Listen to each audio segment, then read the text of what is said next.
Hi guys, welcome to my channel Godavari హరివిల్లు. ఈరోజు మనం కొత్తిమీర పచ్చడి తయారు చేసుకుందామండి. ఎంతో టేస్టీగా ఈజీ మెథడ్లో మనం కొత్తిమీర పచ్చడిని తయారు చేద్దాం. ఈ కొత్తిమీర పచ్చడి కోసం నేను ఒక కట్ట కొత్తిమీర తీసుకున్నాను. అలాగే ఒక 4 టమాటాలు, ఒక 5-6 పచ్చిమిర్చి, ఇంకా 5-6 ఎండుమిర్చి తీసుకున్నానండి. ఇప్పుడు ముందుగా మనం స్టవ్ ఆన్ చేసుకొని బాండి పెట్టుకుందాం. ఓకే అండి, ముందుగా మనం స్టవ్ ఆన్ చేసుకుందాం. ఓకే అండి, ఆయిల్ వేసుకుందాం. ఓకే, సరిపోతుంది. ఇప్పుడు ఆయిల్ హీట్ అయ్యాక ఇందులో కొత్తిమీర వేసుకుందాం. నేను ముందుగానే కొత్తిమీరని తరిగి పెట్టుకున్నానండి. కడిగేసి శుభ్రం చేసుకొని తరిగి పెట్టుకున్నాను. ఇప్పుడు ఈ కొత్తిమీరని ఇందులో వేసుకుందాం.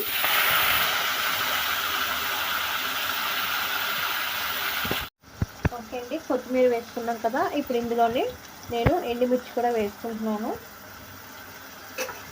ఇలా ఈ రెండు కొంచెం వేగుతుండగానే మనం పచ్చిమిర్చి కూడా యాడ్ చేద్దాం. ఒక 5 పచ్చిమిర్చి వేసుకుంటున్నాను నేను కట్ చేసుకొని.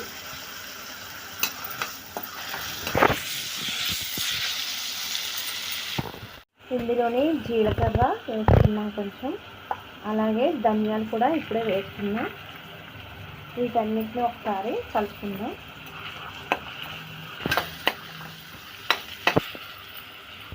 ఇప్పుడు ఇందులోనే మనం సాల్ట్ యాడ్ చేసుకుందామండి. నేను ఒక టేబుల్ స్పూన్ సాల్ట్ యాడ్ చేస్తున్నాను. ఇప్పుడు ఇందులోనే కొంచెం పసుపు కూడా యాడ్ చేద్దాం. అలాగే చింతపండు కూడా, చూసారు కదా, చిన్న సైజు నిమ్మకాయ అంత సైజు చింతపండు కూడా యాడ్ చేయండి. ఇప్పుడు వీటన్నిటిని ఒకసారి మనం కలుపుకుందాం.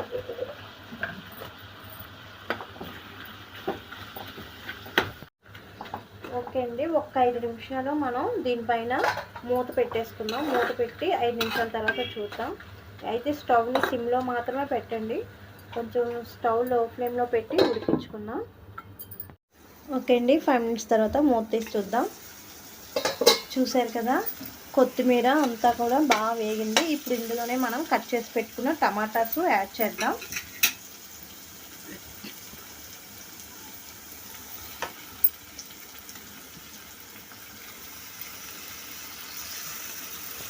ఓకే అండి, వీటన్నిటిని ఒకసారి కలుపుకుందాం. మీరు కూడా ఇలా ఖచ్చితంగా ట్రై చేయండి. చాలా అంటే చాలా రుచిగా వస్తుందండి కొత్తిమీర పచ్చడి.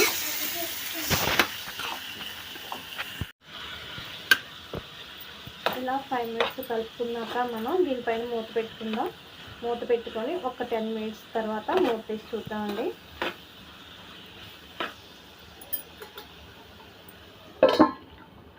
ఓకే అండి, 10 మినిట్స్ తర్వాత చూద్దాం.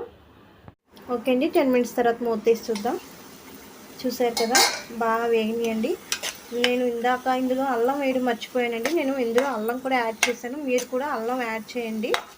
ఓకే అండి, అన్నీ బాగా వేగినాయి కదా. ఇప్పుడు మనం స్టవ్ ఆఫ్ చేసుకొని మిక్సీ పట్టుకుందాం. ఓకే అండి, ఇదంతా చల్లారిపోయింది కదా. ఇప్పుడు మిక్సీ జార్లో వేసుకొని మనం మిక్సీ పట్టుకుందాం.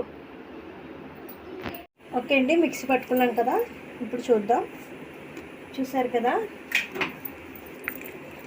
పచ్చడి చాలా చాలా పర్ఫెక్ట్గా వచ్చిందండి. ఉప్పు, కారం, పులుపు అన్నీ చక్కగా సరిపోయినాయండి.